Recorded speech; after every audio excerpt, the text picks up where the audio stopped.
Assalamualaikum warahmatullahi wabarakatuh. Salam dan bahagia. Perkenalkan, nama saya Marianus Arsius Dodo dengan NIM 2020008293. Pada kesempatan kali ini saya akan mempresentasikan skripsi saya yang berjudul Dampak Konstruktur Modal, Profitabilitas, dan Peluang Pertumbuhan Perusahaan di Bursa Efek di Indonesia pada periode 2017-2021. Latar belakang.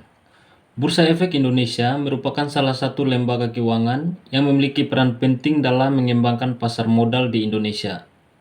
Konstruktur permodalan mengacu pada komposisi modal perusahaan, termasuk sumber dana internal dan eksternal yang digunakan untuk membiayai kegiatan operasional dan investasi. Profitabilitas merupakan indikator utama kinerja perusahaan yang mencerminkan kemampuan perusahaan untuk menghasilkan laba dan dari operasionalnya.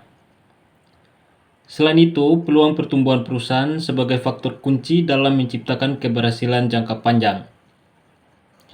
Peluang pertumbuhan melibatkan pengembangan pasar baru, diversifikasi produk, inovasi, ekspansi geografis, serta akuisisi yang strategis.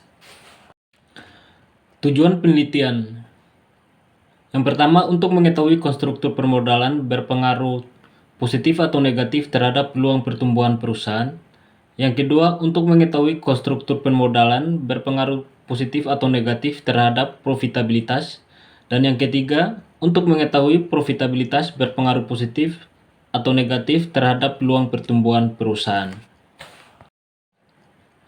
Kerangka pikir penelitian. Pengertian kerangka pikir penelitian menurut Sugiono yaitu model konseptual tentang bagaimana teori berhubungan dengan berbagai faktor yang telah diidentifikasi sebagai masalah yang penting. Berdasarkan pengertian di atas, maka dapat disimpulkan bahwa kerangka berpikir adalah sintesa atau model konseptual yang menjelaskan bagaimana teori itu berhubungan satu dengan lainnya berdasarkan teori-teori yang dikumpulkan. Berikut kerangka pikir penelitian, di mana dampak konstruktur permodalan berhubungan dengan peluang pertumbuhan perusahaan dan dampak konstruktur permodalan berhubungan dengan profitabilitas dan profitabilitas berhubungan dengan peluang pertumbuhan perusahaan. Metode penelitian. Untuk pendekatan penelitian menggunakan pendekatan kuantitatif.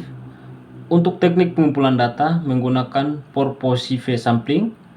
Untuk teknik sampling menggunakan 50 sampel dari 10 perusahaan manufaktur yang terdaftar di BEI pada periode 2017-2021. Untuk teknik analisis data menggunakan regresi statistik. Hasil dan pembahasan. Setelah data diolah menggunakan SPSS, maka dapat diketahui pengujian hipotesis pertama.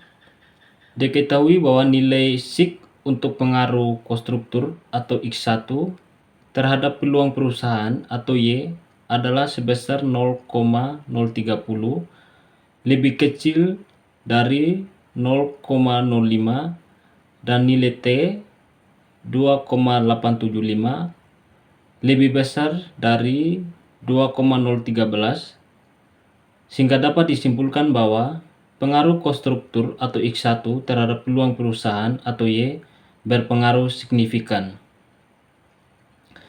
Pengujian hipotesis yang kedua, diketahui bahwa nilai SIK untuk pengaruh konstruktur atau X1 terhadap profitabilitas atau X2 adalah sebesar 0,030, lebih kecil dari 0,05 dan nilai T 2,875 lebih besar dari 0,745, sehingga dapat disimpulkan bahwa variabel konstruktur atau X1 dan profitabilitas X2 saling mempengaruhi.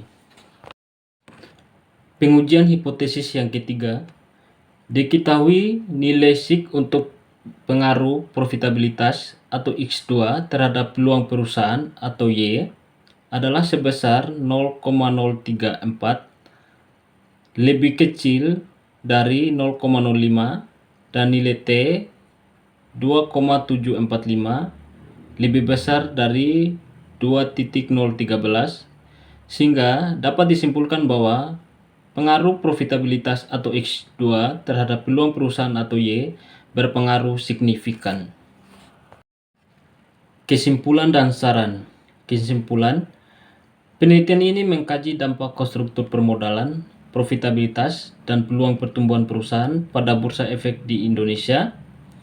Beberapa temuan dan kesimpulan utama yang dapat diambil dari penelitian ini antara lain, yang pertama, struktur modal berpengaruh positif dan signifikan terhadap peluang pertumbuhan perusahaan. Yang kedua, struktur modal berpengaruh positif dan signifikan terhadap profitabilitas. Dan yang ketiga, profitabilitas berpengaruh positif dan signifikan terhadap peluang pertumbuhan perusahaan. Saran, berdasarkan temuan-temuan di atas, beberapa saran untuk penelitian lebih lanjut dan pemangku kepentingan dapat diberikan. Yang pertama, analisis lebih lanjut, di mana dilakukan penelitian lebih lanjut untuk mendalami interaksi antara konstruktur, permodalan, profitabilitas, dan peluang pertumbuhan perusahaan.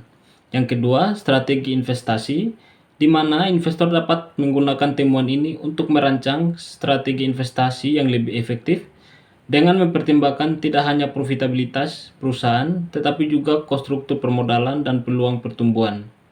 Dan yang ketiga, kebijakan perusahaan, di mana perusahaan dapat mempertimbangkan untuk meningkatkan transparansi terkait konstruktur permodalan dan memberikan informasi lebih rinci tentang strategi pertumbuhan perusahaan.